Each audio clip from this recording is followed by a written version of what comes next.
Welcome back to Take the L podcast. This is Zeek and the Amigro. Amigro, say something. We can't win at home. We can't win on the road. As general manager, I just can't figure out where else to play. That's a baseball quote. That sounds like some shit that a Browns general manager would say. That's a baseball quote, but it sounded like it came from the Browns. Yeah, you're right. Even though the Browns won last night. But right into that shit. Right into that Browns fiasco, that bloodbath. The bloodbath in Cleveland. The bloodbath in Cleveland. That was a Cleveland home game, right? Yeah, it was. Yeah, the bloodbath in Cleveland. And it had nothing to do with Jermaine Whitehead. Yeah, surprisingly, he didn't show up. He should have come gangbanging. Might have took some of the heat off everybody else. He was probably like, bruh, I just said some shit on Twitter, and y'all cut me. Yeah. Myles Garrett out here bonking niggas over the head, and he's on the team still. It's Myles Garrett, that's James Whitehead. Yeah. There's a reason for that.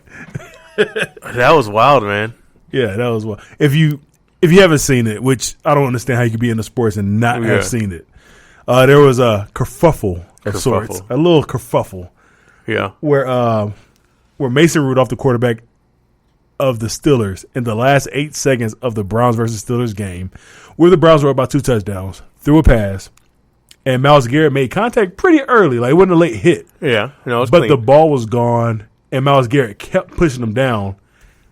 Mason Rudolph goes down to the ground. He gets upset that Myles Garrett kept pushing him down, and so he starts pushing on Myles Garrett, grabs him by the helmet, tries to take it off. Mm-hmm.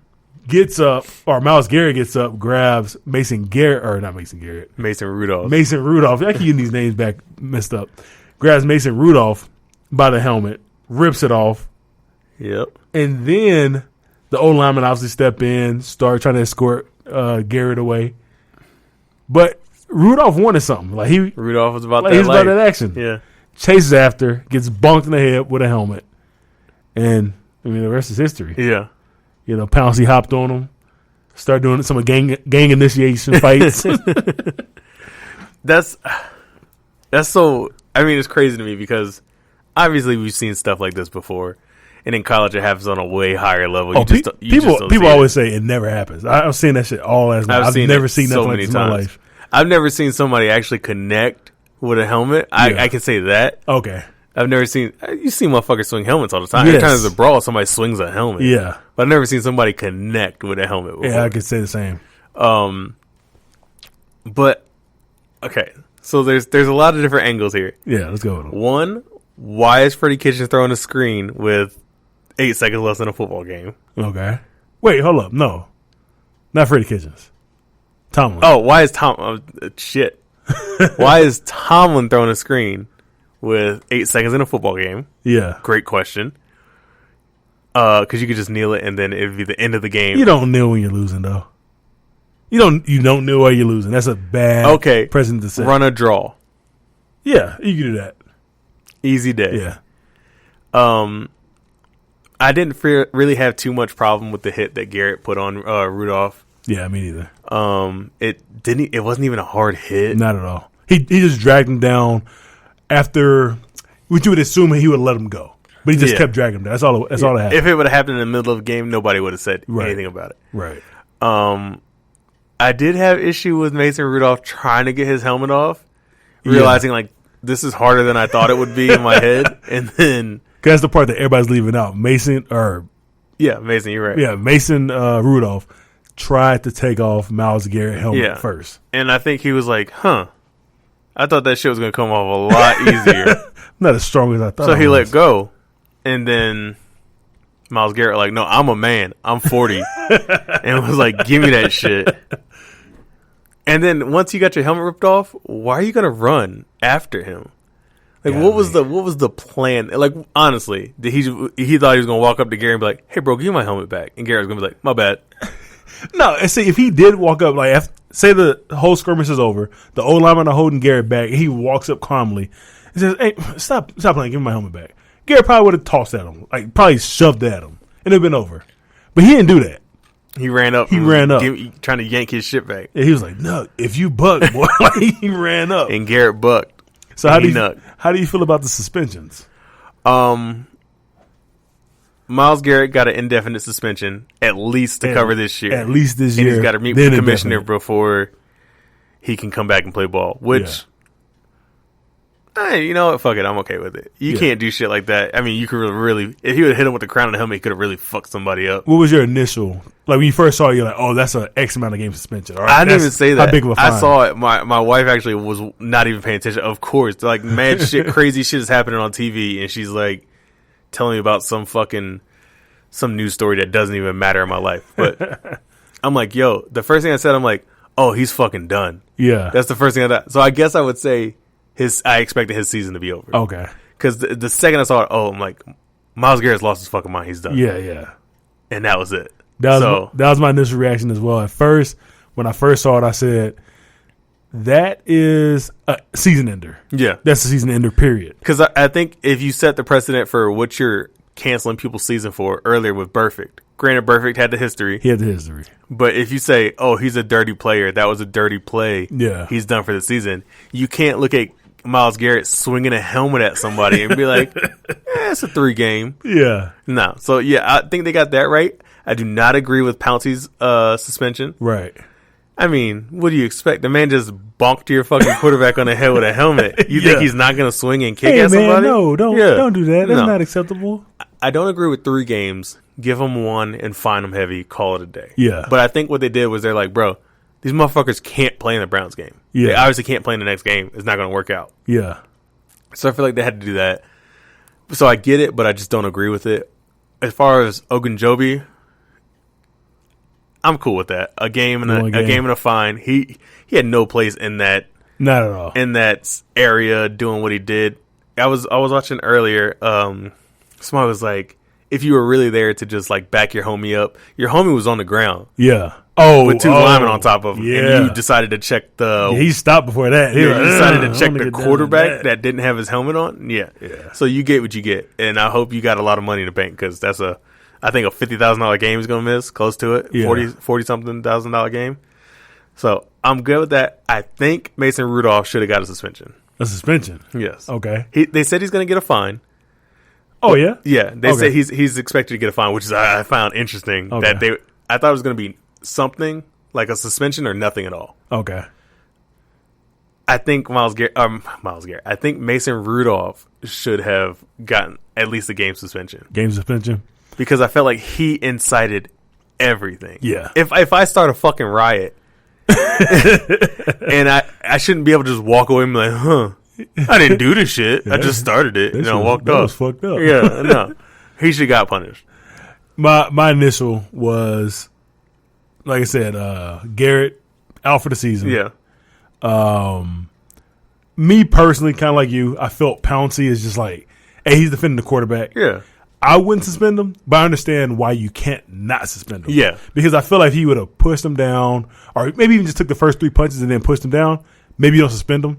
But the kicks, man. The kicks is what got him, I feel like. Like, the kicks caused no damage, but just optically, when you're watching that game, you're like, oh, shit. They're stomping people in the end zone. Yeah. So that made it to where you have to suspend him. The Obi-Wan Kenobi? Yeah. Obi-Wan Kenobi. Obi-Wan Kenobi. Yeah. That guy, I felt like he got what he deserved. He should have got the 1 game suspension. I feel like you should have gave Pouncey a 1 game suspension as well. I'm okay with that. Yeah. And then Mason Rudolph, I didn't think he was going to get fined at all. I didn't either. I am 100%, now that I found the news that he's going to get fined, I'm 100% fine with that. Because I don't think he should get fined for trying to rip that guy's helmet off, because little shit like that happens all the time. There's always people trying to bicker over, pull a face mask. That happens. I think he should get a fine for him trying to run up. He did continue to fight. Yeah, if he would have just stopped, what the fuck? What's Garrett gonna do? He's gonna now I got his helmet. Well, now what? Yeah, no, it's over if you don't go after him. And that's what brings me to my L of the week. Oh shit! My L of the week is Mason Rudolph. Yeah, I could see it. Like, just like we were describing before, he gets tackled. He don't like it. He's down by 2 points, or he's down by 2 scores. He's thrown 4 interceptions. Yeah. Like, this is a bad game. He's enraged. I get it. He gets tackled. He don't like it. So then he tries to grab the guy's helmet. Okay, cool.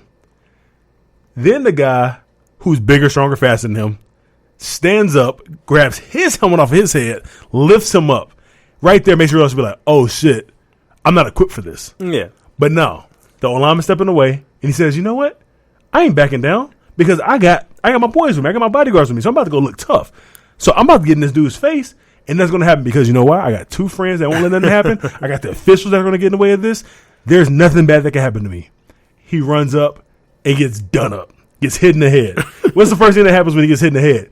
Turns around towards the refs. Throws a flag. Throws his hands in the air. If you were running up the way you're running up, why in the hell are you looking at the refs? Because you're obviously running up in a way that you're saying, yo, I'm about to go do something to this dude. That's why I feel like they're equally pieces of shit. Yes. It just so happens that Myles Garrett was built for shit like this. He's built for it, and he took it too far. And Mason Rudolph was not built to get beat the fuck up. He's 6'5", 235. Myles Garrett's 6'4", 6'5", 270. Yeah. Like, you can't have expected this to go well. Like, yeah. I expect being like, understand being heated in the moment, and you're like, fuck this guy. Yeah. But at some point, that voice in your head is gonna be like, bro, stop. Yeah. Like, oh, he'll eat me. Yeah. You saw him posing naked on ESPN magazine? Ooh. Myles Garrett. Oh, okay. Motherfucker's built like about Mason Rudolph. No. Like, bruh. Mason Rudolph probably built like you and me underneath them pads. Oh, 100%. Nah, there's no way. And then, you know what? I blame the CTE, though. You blame the CTE from Earl? I blame the CTE. From Earl? Yeah, because Mason Rudolph was a regular law-abiding citizen, was just normal, never heard anything bad about this guy.